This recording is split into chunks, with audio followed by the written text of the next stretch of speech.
ننھی ایلا اور جنگل کا بھیڑیا۔ ننھی ایلا ہر ہفتے ایک دن اپنی دادی اماں کو کھانا دینے جاتی تھی۔ دادی اماں جنگل کے پار ایک چھوٹی سی جھونپڑی میں رہتی تھیں۔ ایلا کی ماں نے اس بار ٹوکری میں آلو کے پراٹھے، مکھن، مربع، پھل، ابلے ہوئے انڈے اور دادی کی پسندیدہ چائے رکھ دی۔ راستے میں کسی سے بات مت کرنا، ماں نے پیار سے سمجھایا۔ جی اماں، ایلا نے سر ہلا کر کہا اور گھر سے نکل پڑی۔ جنگل ہرا بھرا تھا، پرندے چہچہاتے، تتلیاں اڑتی جاتی تھیں۔ اچانک ایک گھنی جھاڑی کے پیچھے سے ایک آواز آئی، کہاں جا رہی ہو پیاری بچی؟ ایلا نے پلٹ کر دیکھا، ایک بھیڑیا سامنے کھڑا تھا، آنکھوں میں عجیب سی چمک۔ میں دادی اماں کو کھانا دینے جا رہی ہوں، وہ جنگل کے پار جھونپڑی میں رہتی ہیں۔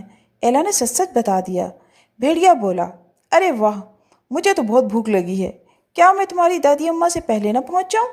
یہ کہہ کر بھیڑیا ایک جھاڑی کے اندر غائب ہو گیا۔ مگر ایلا بھی بے وقوف نہ تھی، اس نے جلدی سے جنگل کے پرندوں کو بلایا۔ کوئل بہن، تم جا کر دادی اماں کو خبردار کرو۔ خرگوش بھائی، تم جنگل کی پگڈنڈی پر کانٹے بچھا دو، اور میں قریبی لکڑہارے چاچا سے مدد لینے جاتی ہوں۔ سب جانور دوڑ پڑے۔ بھیڑیا دادی اماں کے گھر پہنچا، مگر جھونپڑی بند تھی۔ اچانک اسے اپنے پاؤں میں کانٹے چبھنے لگے۔ آہ اوہ، یہ کیا، میرے پنجے! وہ چلایا۔ پھر جھونپڑی کے پیچھے سے ایلا، دادی اماں اور لکڑہارے چاچا نکل آئے۔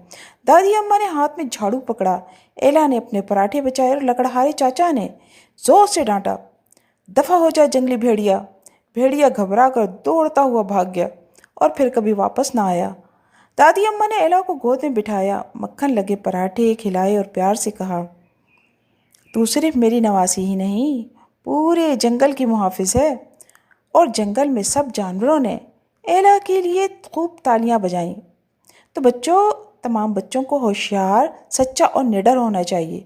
اگر دماغ اور ہمت ساتھ ہو تو بڑے سے بڑا بھیڑیا بھی ہار جاتا ہے۔ تو دوستو، یقیناً آپ کو یہ کہانی پسند آئی ہوگی۔ شکریہ۔